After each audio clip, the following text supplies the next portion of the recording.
Fox News alert, we're at war.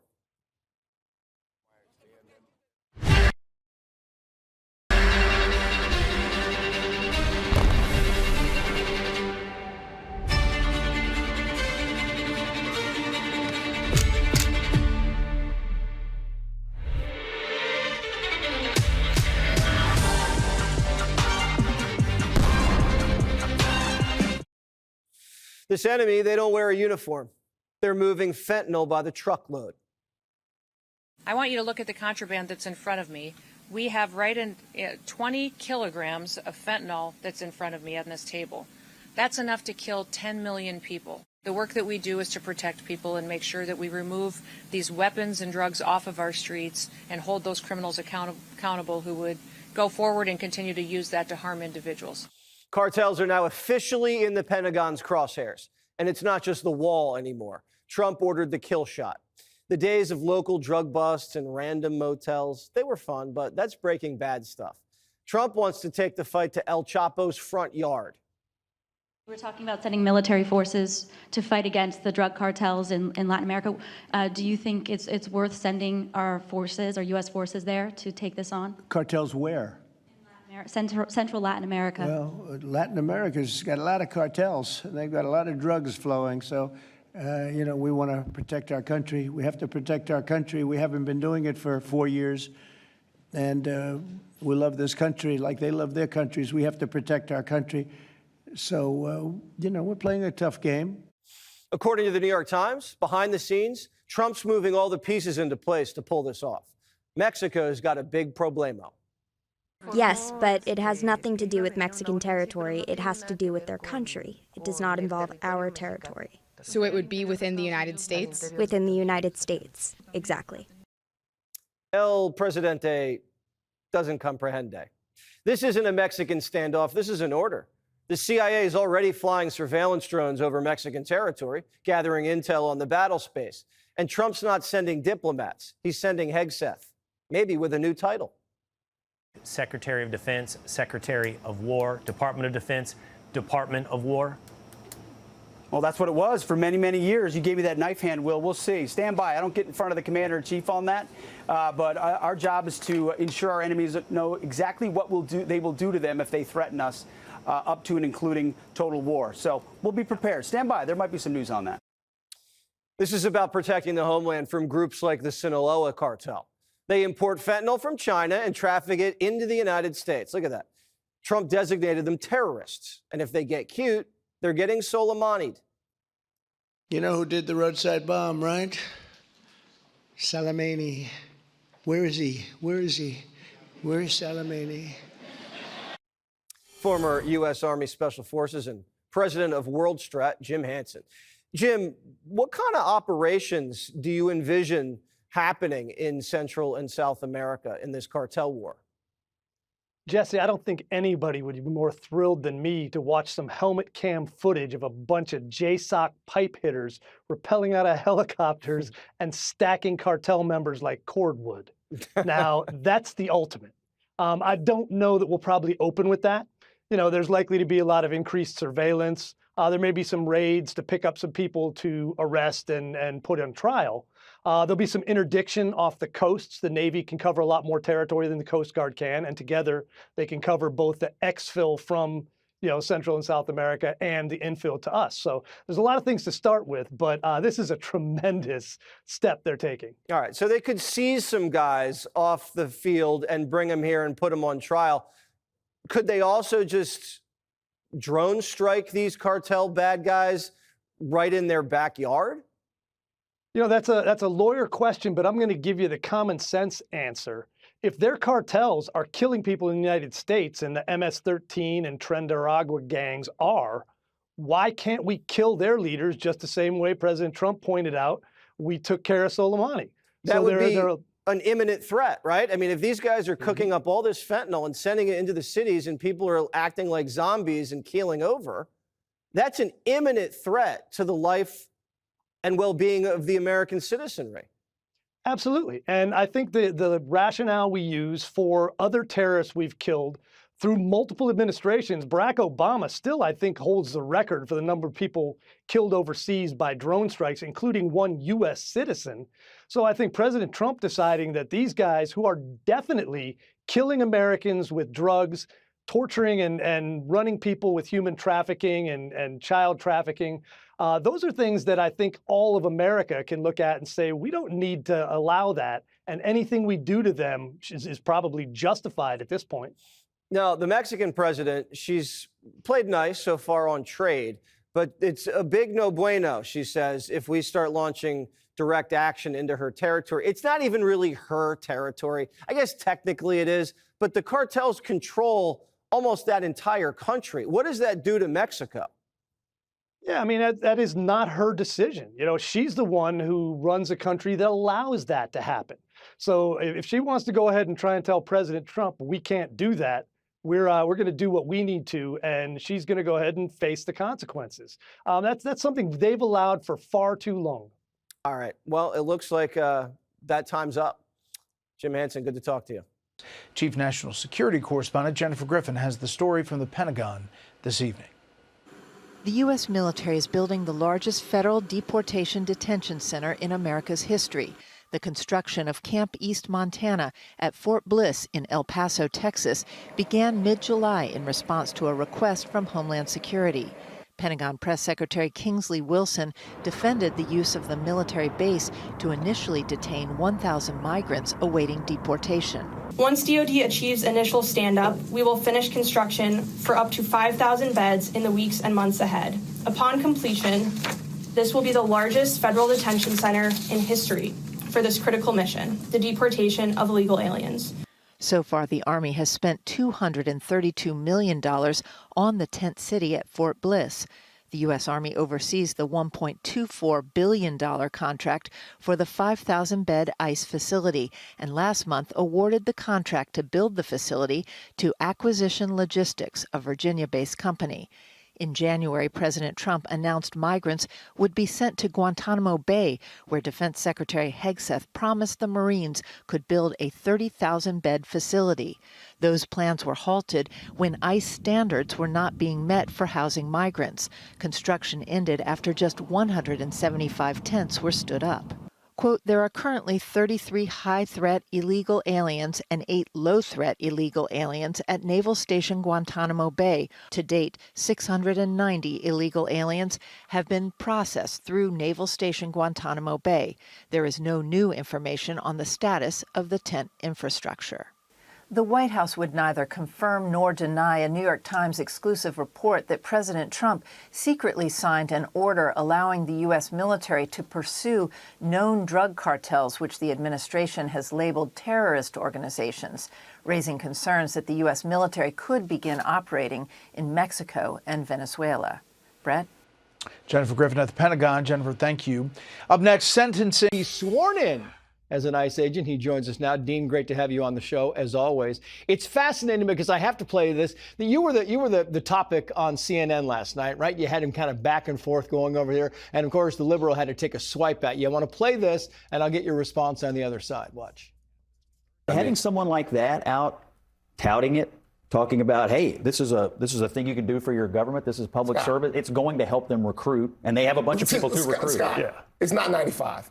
Nobody gives a Sam hell what Dean Cain does. You may not, but in the conservative, you don't, but in the conservative community, Dean ain't worked in a while. Dean needs the 50,000. That's what got Dean off the couch. I mean, I laughed because I was sitting there thinking, come on, you know, Dean Cain, these guys have no idea that you're a reserve police officer in Idaho. You're a sheriff's deputy. You've been in law enforcement for a very long time, Dean, and you don't need the 50K because only in their world have you not been working. What's your thought on that? I think it's funny. They just resort to ad hominem attacks, try to make personal attacks when I'm trying to help support the safety of Americans and our brave men and women of ICE. It's funny to me because I get it on the internet, get all that craziness. Scott Jennings is a national treasure. Love him to death. And he does such a great job dismantling those guys. I mean, like, I'm not getting the 50,000, whoever that guy was. I'm not. I don't need money. I'm working my tail off. I just finished directing, literally 3 days ago, another film. I've got one on Angel.com that's top 10. That's current right now. I've got 3 more to shoot this year.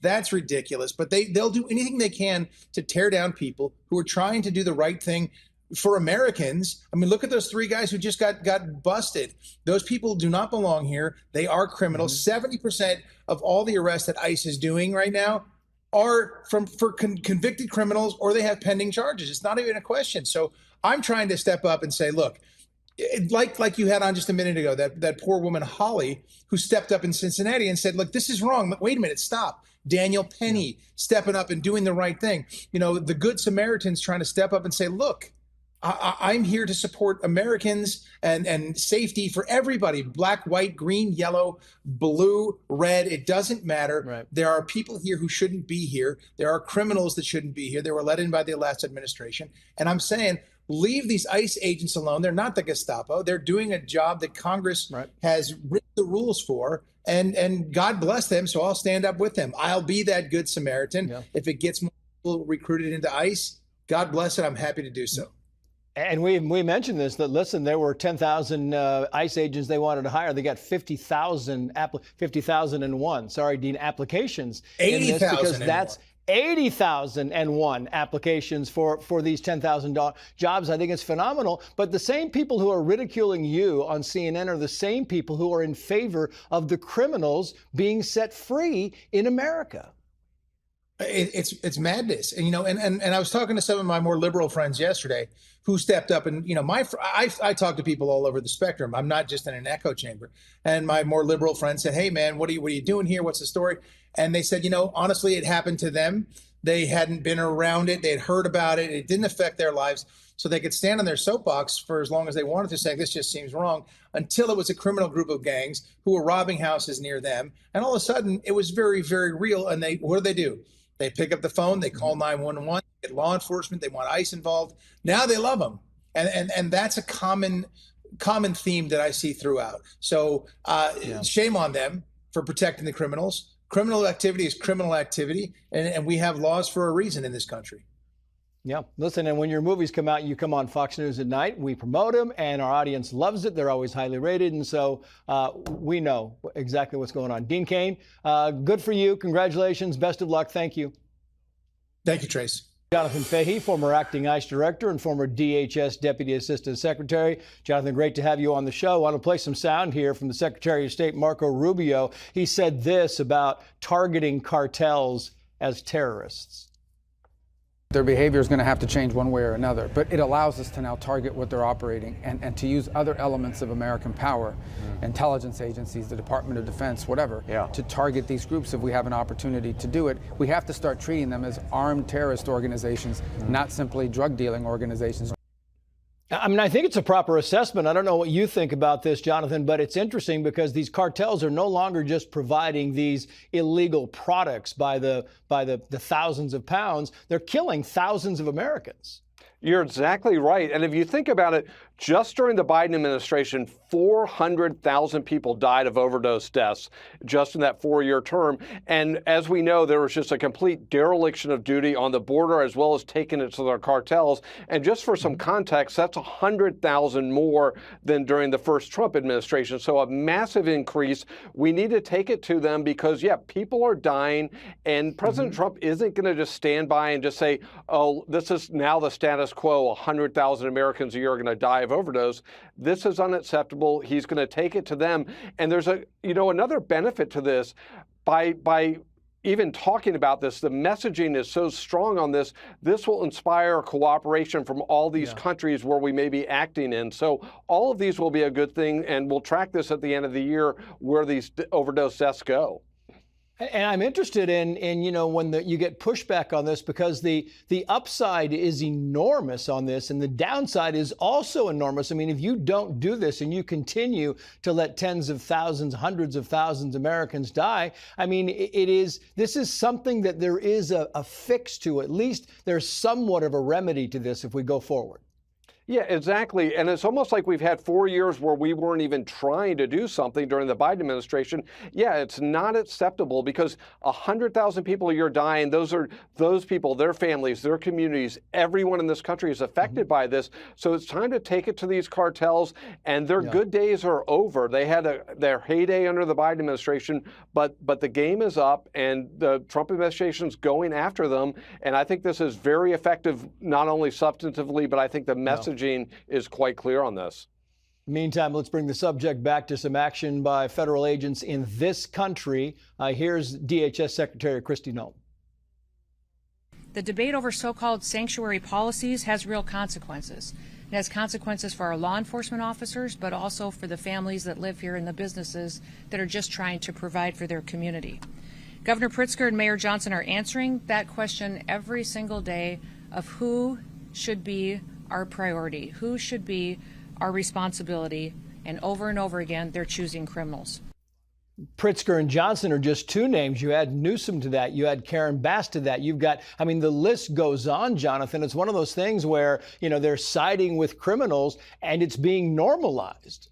You're exactly right. And if you think about it, one of the most powerful constituencies in the Democratic Party right now seems to be illegal aliens and illegal alien criminals. It's truly astonishing that they would fight so hard to keep criminals in this country. And remember, they don't just affect the communities of the sanctuary cities. Remember, Laken Riley was arrested in New York. So if there was, you know, enforcement back then, she'd still be alive. Her killer was arrested up in New York, sanctuary city. So these affect all of us, and it's so shameful that the Democrats can't even agree to kick out serious violent criminals because they think it's more politically viable to fight Donald Trump as well as to bring in as many illegal aliens as possible. It's a true disgrace if you think about it.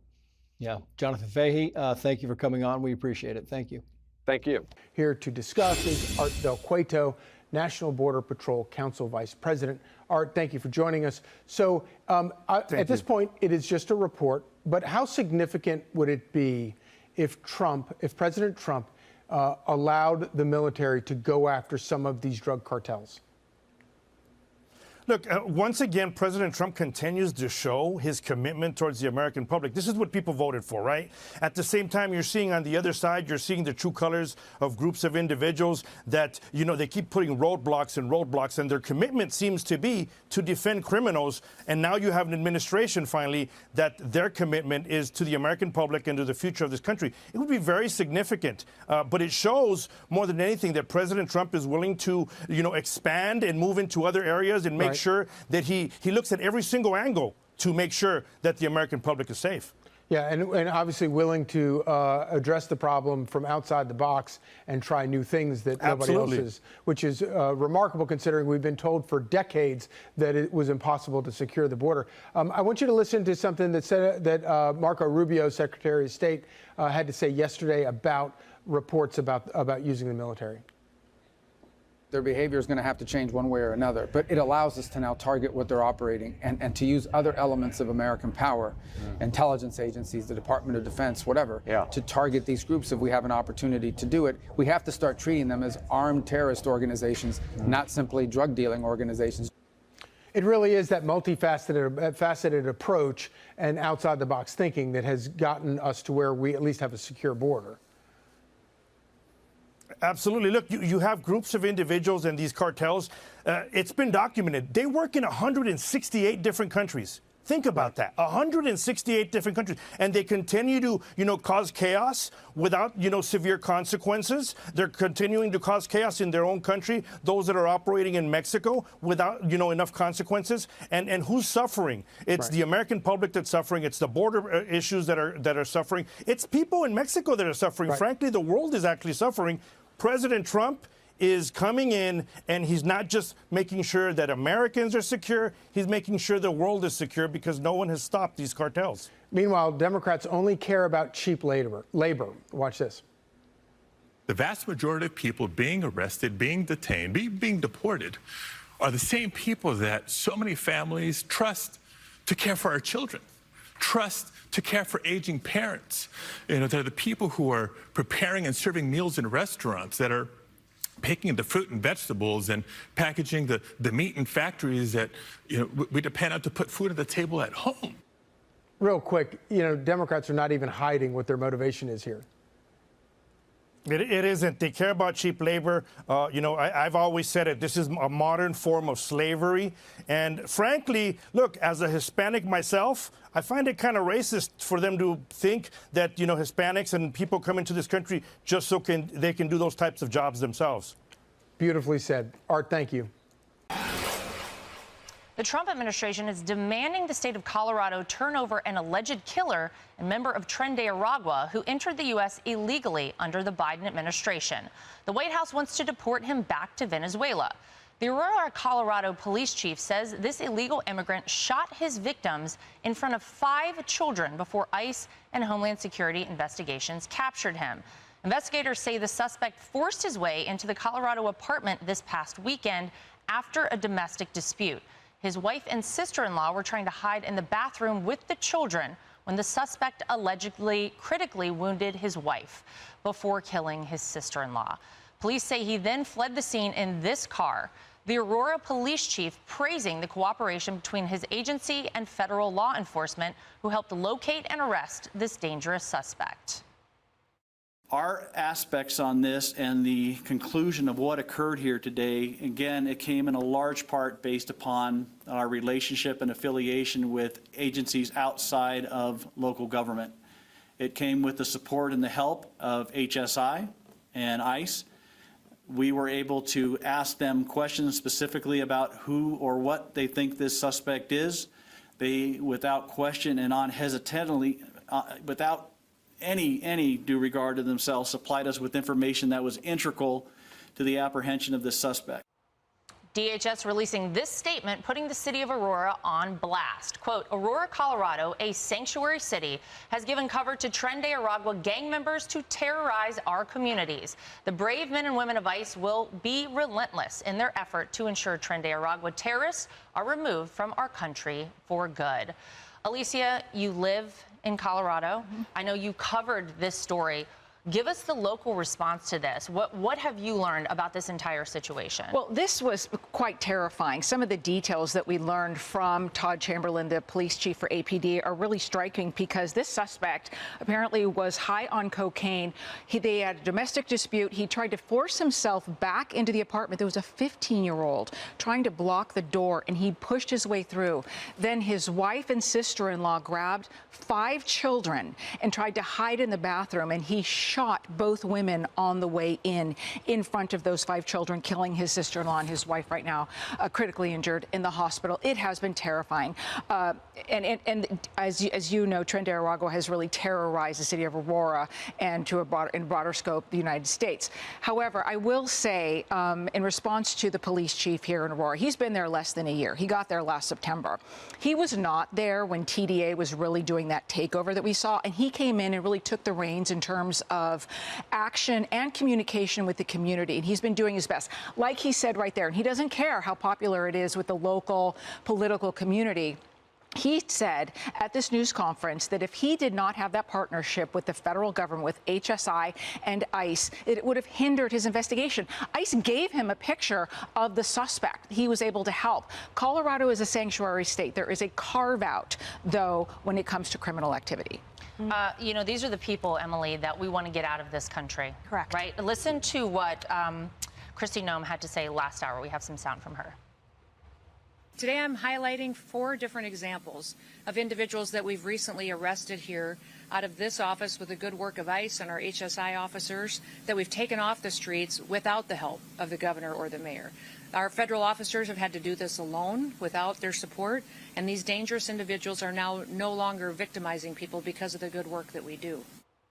Thank goodness we have DHS Secretary Kristi Noem. Thank goodness we have President Trump, Emily, doing the job that he's doing to get these people out. But you see the protests against our ICE officers. They are pro keeping these sort of criminals, these monsters, here in this country. And while these agents are selflessly serving, putting their lives on the line in the midst of these violent protests and obstructions, assaults against them up 1,000%.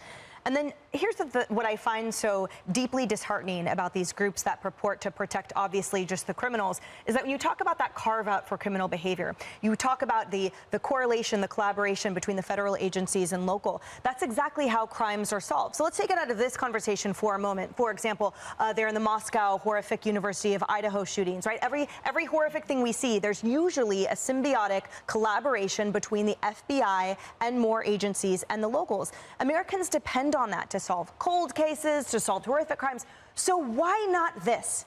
For all of the people that are constantly talking about, deservedly so, the needs to protect, for example, minority communities, minority women, women in general, domestic abuse survivors or sufferers, etc., where are their voices now? Because when you zoom back in onto the criminal illegal immigrant behavior, it disproportionately affects all of those people that now, weirdly, everyone is silent about. It's because to them, the enemy will never be a monster murdering a mother in front of her children and their aunt. The monster will always be the commander-in-chief, and that is the most atrocious thing about this. You know, Lisa, I keep thinking about Aurora, Colorado. Obviously, we heard so much about what the people there have suffered through over the past year or so, right? And this is a direct result of the bad policies of the previous administration. When you couple what happened over the past 4 years, a full open border policy, with the sanctuary city and sanctuary state laws, it's a recipe for disaster. It's why you have so many people now saying these laws have to go. You even have Mayor Eric Adams here in New York City kind of saying, look, I don't agree with sanctuary city laws anymore. Well, and President Trump was so smart in October of 2024 to go to Aurora, Colorado, and to hold a campaign rally there, drawing attention to the foothold that Trent Aragua had gotten in that city, drawing attention to the fact that buildings are being overtaken by this gang. So he was so smart to do that. And my heart goes out to Secretary Noem and to our ICE agents who are just trying to do the job of ridding this country of terrorists, of gang members, but yet they're attacked. They're the ones doing something wrong. Yet ICE agents, as you pointed out, Emily, facing 1,000% increase of attacks on them. And Colorado is so bad that not only are they a sanctuary state, preventing the information sharing from local officials to federal, but they've punished 2 deputies who shared information with ICE agents. The Attorney General of Colorado sued one. They faced disciplinary actions and then also a fine of up to $50,000. Right, so you're punished for doing your job, for trying to protect your citizens. So, I don't know what's going to get us out of this upside down world we're living in, but I'd like to get back to where our police officers and our federal authorities are the heroes, and these gang members and terrorists are the villains. Well, we are certainly on the right track, David, with President Trump in the White House. We saw that in the entire month of July, you had fewer border crossings than one day of the Biden administration border crossings. We're finally getting things at least back in the right direction. The policies and the numbers and the desired outcomes are aligned more now than ever. A bit to what Lisa said, when do we see this turnaround? I get this every day in caller after caller on radio. The people are getting fed up. The people in Aurora, Colorado, need to be the ones to turn it around. The mayor, the council, they're not doing it. I feel for the police chief 1 year in, but when you become a police chief, you review what has happened before you and why you're there. Go to the people. You're a police chief. Go to the people. The people of Aurora and other communities need to start doing something about this, showing up at council meetings, putting the pressure there, because if their policies are good, if your security is good, if the president is right on this, and we've seen the results, now the last thing left are those people who are the victims of this. And by the way, who are being taxed to pay for benefits and housing and every other thing that we give or they give to these illegal aliens. That's right. All right. Hey, Sean Hannity here. Hey, click here to subscribe to Fox News YouTube page and catch our hottest interviews and most compelling analysis. You will not get it anywhere else.